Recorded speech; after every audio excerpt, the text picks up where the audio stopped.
মালদ্বীপে নাকি ইসলাম ছিল না, আগে সবাই বৌদ্ধ ধর্মের ছিল। একটা দেশ কিভাবে রাতারাতি সবাই ইসলাম কবুল করলো? আপনি বলবেন যে সাগরের ভিতরে কিভাবে ইসলাম আসলো? শ্রীলঙ্কা থেকে মালদ্বীপের দূরত্ব 400 কিলোমিটার সাগর পথে। মালদ্বীপের চতুর্দিকে কিন্তু সাগর, মাঝখানে হচ্ছে মালদ্বীপ। এই সুন্দর একটা রাষ্ট্র যেখানে মানুষ আনিমনে যায় এখন আনন্দ ফুর্তি করতে। শুধু এই মালদ্বীপে ইসলামটা কিভাবে এসেছিল? ইবনে বতুতা মালদ্বীপে নেমেই দেখেন সবাই মুসলমান। উনি কল্পনা করলেন যে একটা দেশে এত মানুষ কিভাবে মুসলমান হতে পারে, জিজ্ঞাসা করলেন এবং ইতিহাস সম্পর্কে জিজ্ঞেস করার পরে তিনি যে তথ্য জানিয়েছেন, এক সময় 1100 শতকের দিকে একটা আরব্য বণিক দল জাহাজে করে ওই সাগর পথ পাড়ি দিচ্ছিলেন। ঠিক সেই সময় জলোচ্ছ্বাস এবং ঝড়ের কবলে পড়ে জাহাজটা ডুবে যায়। এই জাহাজের মধ্যে একজন কোরআনের হাফেজ ছিলেন, তার নাম হচ্ছে আবুল বারাকাত ইউসুফ আল বারবারি আল মাগরিবি। আবুল বারাকাত ইউসুফ আল বারবারি আল মাগরিবি মরক্কোর সম্ভবত এই যুবক ছিল। তো সমস্ত মানুষ জাহাজ ডুবে মারা গেল। একটা তক্তা ভাসতে লাগলো, ওই তক্তাটার উপরে ভর করে তিনি এই মালদ্বীপের ভূখণ্ডের পাশে এসে পৌঁছালেন।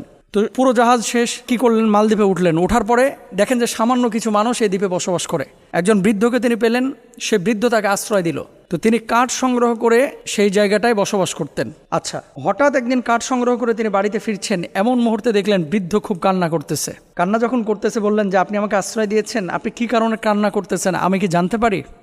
এরপরে তিনি বললেন যে আমাদের এই ভূখণ্ডটা যেহেতু সাগরের মাঝখানে, প্রতি বছর একটা নির্দিষ্ট সময় জ্যোতিষীরা গণকরা আমাদেরকে বলে যে একজন নারীকে উৎসর্গ করতে হবে সাগরে জীবন দিয়ে, তাহলে এই সাগর উত্তাল হবে না, আমাদের এই ভূখণ্ডকে ঠিক রাখবে। আপনি বলবেন এটা আবার কেমন কথা? আচ্ছা, মালদ্বীপে 1100 শতকের কথা আমি বলতেছি, কিন্তু ওমর রাদিয়াল্লাহু তাআলা আনহুর জামানায় আপনারা নিশ্চয়ই জানেন ইতিহাস। আমর ইবনুল আস রাদিয়াল্লাহু তাআলা আনহু যখন মিশরের গভর্নর, ওমর রাদিয়াল্লাহু তাআলা আনহুর জামানায় মিশরের নীল নদের পানি শুকিয়ে যাইতো প্রতি বছর। তো সেখানেও কিন্তু কুমারী নারীদেরকে উৎসর্গ করা হতো নদীর মধ্যে। এদেরকে উৎসর্গ করলে মানে মেরে ফেলা হতো, ওখানে জীবন দিতে হতো। জীবন দিলে তারপর আবার নদীর পানি ঠিক হতো। আসলে এমনি এমনি ন্যাচারালি এটা ঠিক হতো, কিন্তু মানুষের এটা ভুল ধারণা ছিল। ওমর রাদিয়াল্লাহু তাআলা আনহুর কাছে আমর ইবনুল আস যখন চিঠি লিখলেন, আমর ইবনুল আস রাদিয়াল্লাহু তাআলা আনহু চিঠি লেখার পর ওমর রাদিয়াল্লাহু তাআলা আনহু মিশরের নীল নদকে আদেশ করেছিলেন, ও নীল নদ, যদি তুমি আল্লাহর আদেশে প্রবাহিত হয়ে থাকো তাহলে আমি খলিফা ওমর আদেশ করতেছি মানুষের কল্যাণে তুমি প্রবাহিত হয়ে যাও। আর যদি তুমি নিজেই তোমার গতি, তোমার ধারাবাহিকতা, তোমার জলোচ্ছ্বাস, তোমার ঢেউ যদি নিয়ন্ত্রণ করে থাকো তাহলে তোমার ইচ্ছা তুমি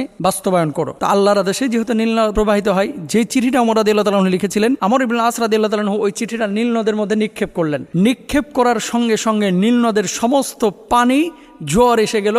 নীলনদ যেমন আগে পরিপূর্ণ পানিতে ছিল, ঠিক সেরকম পানিপূর্ণ হয়ে গেল নীলনদ। সুবহানাল্লাহ। এটা ওমর রাদিয়াল্লাহু তাআলা আনহু জামানার ঘটনা বলতেছি। তদ্রূপ ভাবে ইউসুফ বারাকাতি এই যুবক মুরব্বীকে বললেন, এই বৃদ্ধকে বললেন যে আপনার মেয়ের জন্য আপনি কাঁদতেছেন কেন? আজকে লটারিতে আমার মেয়ের নাম উঠেছে, 1 বছর পরে আমার এই মেয়েকে আজকে এই উৎসর্গ করতে হবে, রাত্রিবেলা সাগরের ধারে রেখে আসতে হবে এবং এখানে তাকে মেরে ফেলা হবে। তো যাই হোক, কে মেরে ফেলে? মূলত জিনের আসর ছিল, যেটাকে ইতিহাসবিদরা দৈত্যাকার একটা অবস্থা বলেছেন। মারা যাইতো ভয়ে আতঙ্কে। তো তখন এই যুবক যেহেতু কোরআনের হাফেজ ছিলেন, তিনি বললেন যে আমি এখানে অবস্থান করব এবং আপনি আমাকে সাজায় গুছায় দেন, আপনার মেয়েকে দেওয়ার দরকার নাই। তো সাজায় গুছায় দেওয়া হয়েছে, তাকে সাগরের ওখানে রেখে আসা হলো। রাজার সমস্ত সৈন্যরা অপেক্ষা করতেছে। পরবর্তী দিন সকালে আবার এরা এসে লাশ নিয়ে যায়। কোরআনের হাফেজ ছিল তো, ওখানে যাওয়ার পরে আল্লাহকে সাক্ষী রেখে বলেছে, আল্লাহ, হায়াত মওতের মালিক আপনি, এই সাগরের জলোচ্ছ্বাসের মধ্যে থেকে আপনি আমাকে রক্ষণাবেক্ষণ করেছেন। আল্লাহ, যদি আজকে রাত্রে আমি মারা যাই, মানুষগুলো আমাকে আমার লাশটাকে নিয়ে যে দাফন করে দেবে, কিন্তু কোরআনের বদৌলতে যদি আপনি আমাকে রক্ষা করেন তাহলে মানুষগুলোর মাঝখানে আমার দাওয়াতি কাজ করাটা সহজ হবে। কোরআন তেলাওয়াত করলো সারা রাত, কোনো ভয় পাইল না। পরবর্তী রাত সকালবেলা এসে দেখে যে এই যুবক মারা যায়নি। সব অবাক হলেন, কি এমন পাওয়ার তুমি এখানে অ্যাপ্লাই করেছো যার কারণে তুমি নিহত হও নাই বা মারা যাও নাই? একটাই পাওয়ার, কোরআনের পাওয়ার। বলছে সেটা কোন কোরআন? তখন কিন্তু সবাই মুসলমান হয় নাই, এটা হচ্ছে আল্লাহর বাণী কোরআন। পরবর্তী বছর 1 বছর তখন ঈমান আনে নাই সবাই। 1 বছর পরে তিনি আবার বললেন যে আমাকে পরবর্তী রাতেও রাখা হোক, আমি এখানে থাকতে পারবো। মানুষজন বলল যে আজকে যদি তুমি জীবিত হয়ে যাও তাহলে জানবো যে তোমার কোরআন সত্য। সত্যিকার অর্থে তিনি সেদিনও বেঁচে গেলেন কোরআনুল কারীমের বদৌলতে। রাজা তখন কে ছিল? রাজার নাম হচ্ছে সনু রাজা। সনু রাজা যখন তিনি বললেন যে পরবর্তী বছর তুমি যদি জীবিত থাকো তাহলে আমরা একসাথে সবাই ইসলাম কবুল করব, 1140 সালের ঘটনা বলতেছি কিন্তু। তো পরবর্তী বছরও যখন তিনি জীবিত থাকলেন, এই সনু রাজা তখন বললেন যে এর কিতাব মিথ্যা হতে পারে না, এই লোকটা মিথ্যা হতে পারে না। সাথে সাথে এই ভূখণ্ডের পুরো রাষ্ট্রের সবাই একসাথে ইসলাম কবুল করলেন। সুবহানাল্লাহ। এই তখন থেকে মালদ্বীপে মূলত সমগ্র মালদ্বীপে ইসলাম ছড়িয়ে পড়লো এবং এই দেশটা মুসলিম দেশ হয়ে গেল।